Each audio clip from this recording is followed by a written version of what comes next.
Bonsoir, bonsoir, bonsoir encore. Ah, naza vraiment na kanda. Muto apekisanga te. C'est vrai, eza babiti nanga te, mais naza bongo. Soko lobeli nga likambo na 12h na 12h juste nga na lobeli na in. Donc awa nazongeli lisusu makwakala. Makwakala oza ndoki. Oza vrai ndoki, oza vrai satan. Na vie ya bato esala attention, bato misusu batushaka bango te. Soko lingi otouche me façon de note omona mabe. Nayaka mabe makwakala nayaka mabe ozali ndoki mwana bilaka ya mabe mwana akenda kosimba kisi po atobola mama na ye misu po azwa succès mwana ateka mabota na ye yo makwakala oteka mabota na yo po ozalaka po oya na poto obosani prophète ya masina obosani yango mama na atoboka misu pourquoi parce que basengaki oboma mutu oboyi na oboma mutu te botia ye ka aveugle namonaka ndenge azali obosana yango makwakala satan lakisa nanu mobali na yo elongi na yo tomona ye wana parce que yo okumisaka mobali olobi obala mobali oza na ndako parce que olinga okenda kokoma mwana ozalaki femme de o babenga aide ménagère yo oza aide ménagère ezalaka ndako na yo te oza aide ménagère oyedaka papa wana asombela yo ndako te eza ndako na ye aza na bana misato bana wana eza héritage ya bana wana eza ya yo te yo botana mwana totala oyo olobi oza jeune bota Janet Jackson abota na 50 ans yo siko bota soko obotaka bota totala lakisa parce que mwasi nyonso ya mokili oyo abotaka ezala na Congo ezala na Europe azalaka na souvenir ya maternité akangaka bafoto parce que ezalaka événement moko très important mutu abotaka ezalaka événement moko très important donc tolakisa na bafoto ya babebe ya bana bamaternité na bazemi tolakisa parce que so ozwi zemi ezalaka vraiment événement moko très important na vie okanga bafoto ya zemi okanga mpe bafoto ntango oboti okanga mpe bafoto ntango obimi na maternité lakisa tika kokosa kobota ozali omela milangi tika mwana wana eza ya yo te mwana ya cousine na yo odeklara ye ka nde biso bato osalaka na poto todeklare mwana aya na poto me yo sikoyo odeklara mwana ya cousine na yo obota te obota mokolo nini yo oteka matrice na yo mpona okomaka na poto mpo ya kozwa mindele apres mama mundele ya nzala wana ekaka yo ozolobi oza mungala nga aza mpe mungala naza mongo ekaka wana eza ekaka mundele obanda osutukela yande ekufa yande etelemaka lisusu te yande esila osomba bapareil yo moko misalaka osalaka yande ya mobali na yo ekufa yo oloba na nani yo oloba na ngai ke we nasi namoni bafoto na yo kombo na yo claire opesi nga kombo claire kombo na ngai eza mama fashion kombo na ngai eza claire te na bafoto nyonso ozwi wana eza bana membre yo mutu nde oyebi bango yo moto apesi yo basango wana akosi yo parce que nga naza mwana membre te nazaka chinois simple donc bainformation nyonso wana olobi wana eza lokuta epuis bavérité so bato bana membre wana opiblie bango wana bayebi ke naza wana te bamona penga te bayebi penga te omoni kindoki na yo ngai nazoloba na ngai okosuka nakosukisa yo nakosukisa yo ndoki balongola yo kindoki na masina kuna na bima okima parce que depuis ozala bomwana balesa yo ndoki na mama na yo mpo mama na yo abanda oloka ensemble na yo yango wana oza boye oza mitelengano cerveau na yo eza mitelengano ya bandoki ya bakisi mama na yo asimba mpo abebisa libala moninga na ye na bakisi ya mama na yo mpo aboma mokolo libala mpo yatika na libala yo sikoyo na bakisi na yo bisimbasimba mpo banda olingo oya na poto ale basengi yo moto basengi yo mama na yo oboyaki osengi prophète wana mpo bino na kisasa naloba na bino na kisasa banganga bazala su te bakoma baprophète bakoma na bango baprophète opesi mama na yo olobi te botobola ye ka misu akoma aveugle nali naboma mama na nga te owangani yango wangana toyoka yo ndoki satan mobali aza na mbongo okosala bafemme de ménage pourquoi Yo mutoza na héritage, yo mutoza na bourding. Bourding yo wapi? Wana ekaka ya bourding. Eze ekaka. Yo lobani, yo lobaka na batu wana po babangaka yo. Mutu nyonso akobanga yo te. Batu wana bamona ko nzambe parce que balinga bazalaka baza sur na bango te. Yango na bamona ko somo parce que baza na kini. Mutu akini omona ka ndenge olataka ba obanga yo. Oza na eloko te. Oza na eloko te. Oza rien, oza mpuku. Na mpuku na kimongo eza oza montomba. Yo elongi no ekokani na montomba. Oza mpuku penza.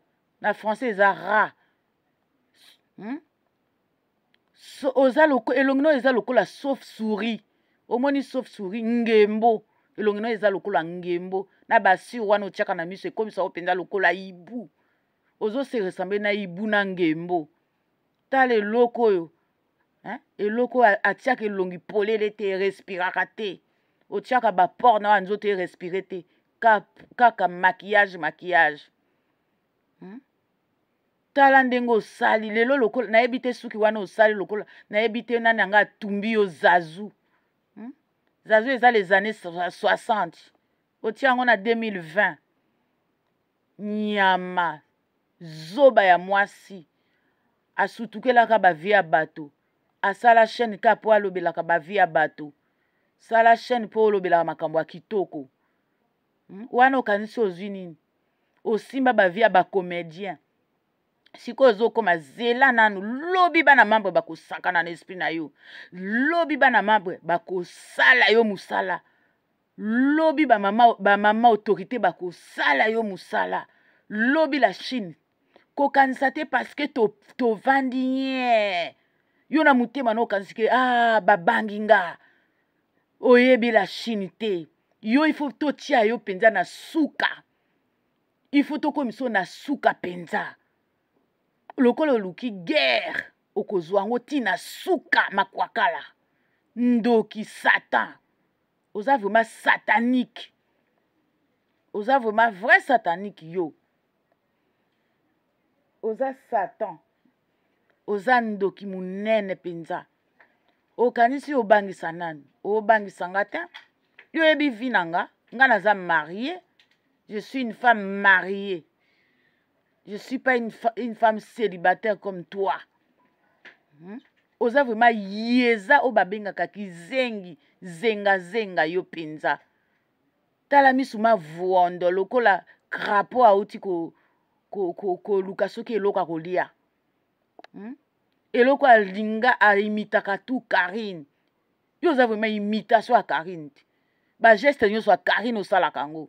Karine soka bini obini. Karine soka beti mo afase bo beti. Photocopie ya nzambe ya satanique. Yo vraiment oza photocopie satanique penza. Misu no emona na koza na ndoki. Tala diambe ezoyo. Yo melaka bangi mutu na esalaka te. Mutu na yo esalaka te. Mwana bilaka ya bakisi. Zela nanu okomona mikolo. Okanisi nini? Tozo banga yo. To banga yo te. Nga vraiment nazo banga yo te. Opesa nga age likolo. Opesa nga age muke. Ezo changer eloko te. Ezo changer nge eloko te. Nazo banga pe mafinga te. Nazo banga mafinga te makuakulu. Makoso ya mbua. Tala eloko nzoto. Tala nzoto na yeba pota. Drogueuse. Lakisa nzoto na yo. Nzoto no eza poso lokola babololi ngulu. Nzoto tashi. O babenga na bamongo. Nzoto matono. Likolo ya produit. Zala nature. Zala naturel. Yo zala naturel te. Tala no basalo mwa mutu ekomi lokola mbisi wana mukonga. Webi misa mukonga. Elongi no ekomi kandenge. Na yebi te na nga coiffe yo boye soki yo moko. Mabe lokola sili. Lokola chombokila. Elongi lokola ngungi. Yo finga batu. Yo kanisi yo za nani? Yo kanisi yo za nani? tala eloko fi ya bapareil mobali yande ekufa okoma na kanda na bato baza na mabala na bato baza na mibali na bango. La danoise nazosenga yo s'il te plaît enregistra yo na oloba ndo siko nde vérité. La danoise abenganga la danoise abenganga alobi asololaka na yo ma enregistraka yo abenganga nga na boya koyamba ye parce que nazalaka abonné na ye na se désabonné parce que depuis kafingaki Karine. La danoise makambo na oloba no eza ya vrai aza na baenregistrement na yo tous les conversations aloba na yo aza na ngo na téléphone na ye tous les conversations asi enregistra la danoise. Je m'excuse tout à l'heure nasalaki erreur ya na banda okoka koloba kombo na ote parce que na mesana ko benga ko tanga kombo na ote mama. Mais la danoise nazoloba no na kombo ya nzambe makambo na oloba no eza ya vrai. Eza ya vrai abanda ozelaka o démarrer yo oloba na ye mabe po abimisela o ba conversation nyonso aza nango. Yo kanisaka ozo aza opesa confiance abanda olonga yo penza abanda oloba yo alobi yo tous les conversations bosolola na ye aza nango enregistra yo makwakala lobi tokomona et ate parce que tozo sala promotion de ozo kansa tozo banga kolobela yo nyonso o bato nyonso balobelaki Karine mabe tozo loba même temps to sala promotion en même temps tokofinga en même temps tokofinga. Bonne soirée, Ndoki Makwakala.